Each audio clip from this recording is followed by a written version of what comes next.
Okay, Pete here is going to try to hit, hold on, that target with the Devastator, a rocket launcher designed for Ratchet and Clank.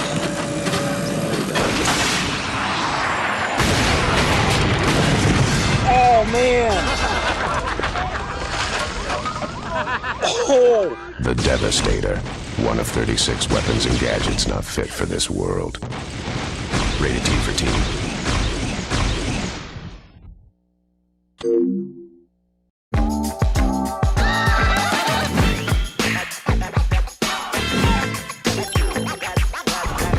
So Ratchet & Clank came out in 2002, and I have been waiting to talk about this series for a long time. I've talked briefly about the three trilogies that dominated the PS2 era: the Jak and Daxter trilogy, the Sly Cooper trilogy, and now the Ratchet & Clank trilogy. But when it comes to a true rivalry like Sonic and Mario, Sly Cooper was kind of just chilling in the background, while the other two were trying to kill each other. Listen, Naughty Dog and Insomniac already had seasoned beef with Crash Bandicoot and Spyro. This is just a sequel. Okay, realistically, both companies were actually tight with each other, but it doesn't fit my narrative for this bit, so I'm, shut the fuck up and let me be funny. While Sly Cooper is simply happy that he's even mentioned as one of the big three, the other two series were fighting for dominance to see who was the best action platformer. And as much as I love Jak and Daxter, after the PS2 trilogies were complete,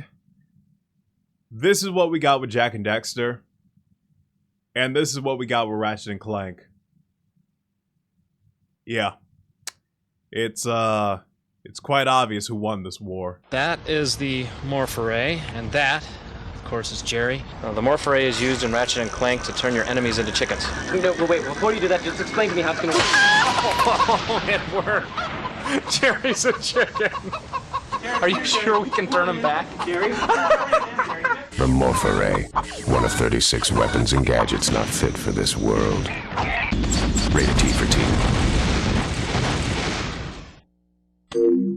So in this game, you play as Ratchet & Clank. As Ratchet is trying to repair his busted-ass spaceship, the game cuts to another planet, where a giant factory is pumping out an army of robots. One of them comes out defective, and that little mistake ends up being Clank. After escaping the assembly line, Clank stumbles across an infobot revealing that a guy named Chairman Drek plans to destroy multiple planets in order to save his own polluted world. Now that might sound insane, but at least he cares about his people. Until you find out later that Drek is the reason his planet is polluted in the first place. And now he's trying to cash in by building an entirely new planet. Anyway, a security bot starts chasing Clank, but he manages to escape by hijacking a ship and immediately crash landing into Ratchet's planet. Ratchet finds him, fixes him, and Clank explains Chairman Drek's evil plan. So Clank needs a hero, and the only name he's familiar with is Captain Quark, a legendary hero known throughout the galaxy who eventually becomes a major character throughout the series. So Clank makes a deal with Ratchet. Help him find Captain Quark, and in return,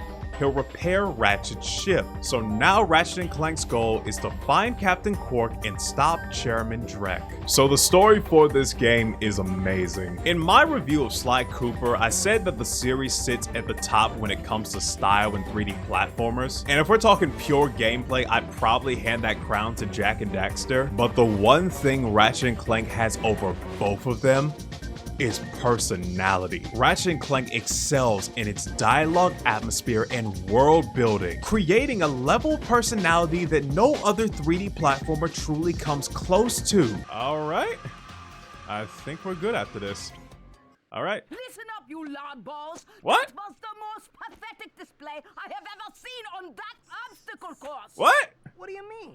We finished the circuit, ma'am. Oh yeah, but it is weak. Bitch! I was competing. I would devour courses like that for breakfast.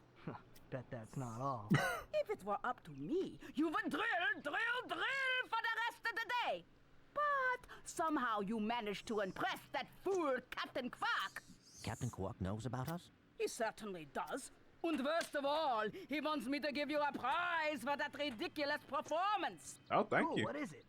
I'm supposed to give you a swing shot, so you can sway to and fro like little insects. All right, let's see it. Not so fast. Today, the two of you disgraced my obstacle course, so I am going to make you pay. But that prize is ours from the captain. Yeah, That's what? not fair. Too bad, life's not fair.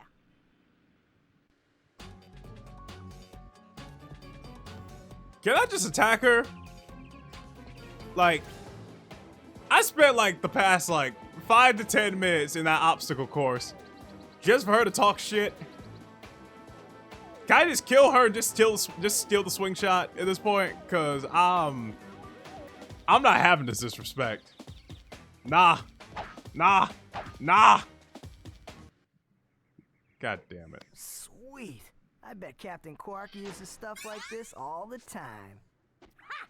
Real men can swing without silly toys like that. The two of you make me sick. Alright, bye.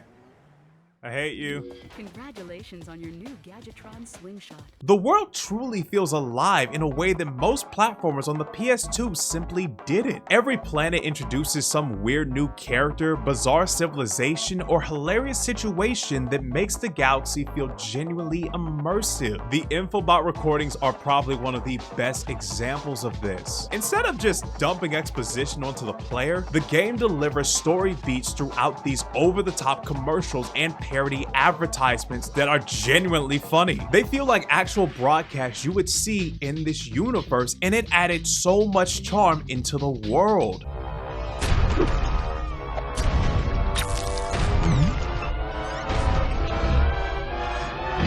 Has this ever happened to you? Hi, I'm Captain Quark, and believe me, there's nothing worse than staring down a Blargian snagglebeast from the inside and knowing your equipment isn't functioning properly. That's why I come to Al's Robo Shack for all my electronic needs. Al has been the exclusive repair shop for my super electro gadgets since I was knee-high to a sand mouse. If Al can't fix it, it's not broke. Right, Al? You said it, pal. So if you're fighting crime, or just fighting grime, come to Al's Robo Shack in Metropolis for all your robotic repairs. Al's Robo Shack, it's Quarktastic!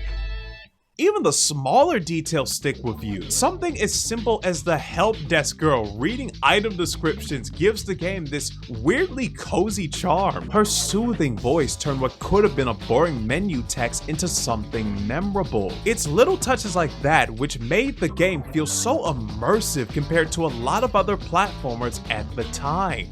Alright. Welcome to the Gadgetron Help Desk. Oh my god, I We're here forgot to about her. during your interplanetary travels. The Help Desk is a free service provided by Gadgetron Corporation. Oh my god, Mother's back. Yes. This is what has been missing from the other Ratchet & Clank games. We need the help desk girl back. We need her soothing voice back. Now, when it comes to gameplay, Ratchet & Clank absolutely nails the feeling of movement. Ratchet controls incredibly well for a PS2 platformer, and the game constantly throws different platforming ideas at you so it never feels repetitive. But obviously, the real star of the show are the weapons. Instead of giving you generic guns, Ratchet & Clank hands you some of the most ridiculous weapons imaginable. That is Corey. He's helping us with our inflatable decoy test for Ratchet and Clank.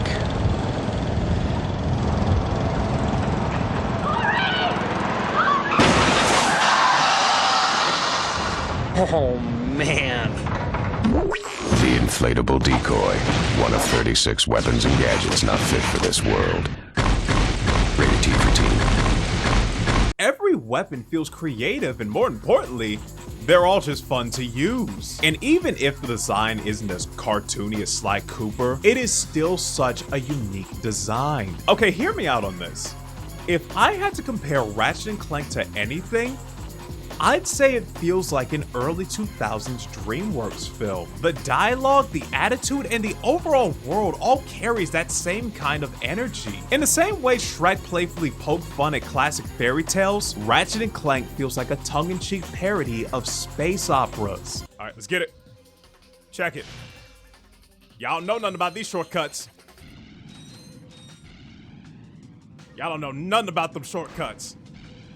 I'm the hoverboard master in this bitch. Come on. Look at that. So y'all see that? Y'all know that. Y'all know nothing about them shortcuts. I'm a hoverboard prodigy right now. Ah! Y'all didn't see that. Y'all didn't see that. It don't matter.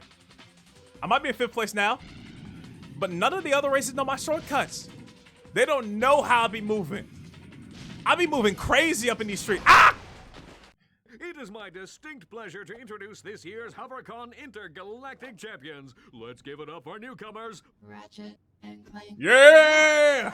That's right. These winners will take home a brand Winners new win professional grade and losers model lose. 15 It is what it Ford is. Simulator. Last name ever, first name greatest. You already know. First try, baby. And the soundtrack added to that feeling. I don't even know how to truly describe the music. It's such a unique blend of 90s and early 2000s electronic music mixed with so many other genres. Yet somehow it all blends together so well. I can listen to these tracks by themselves and know immediately that it came from Ratchet and Clank. But with all that said, Ratchet and Clank gave us a lot of personality, fun-ass gameplay, and hilarious-ass dialogue. So with all that said, my final verdict for Ratchet and Clank is the golden seal of approval.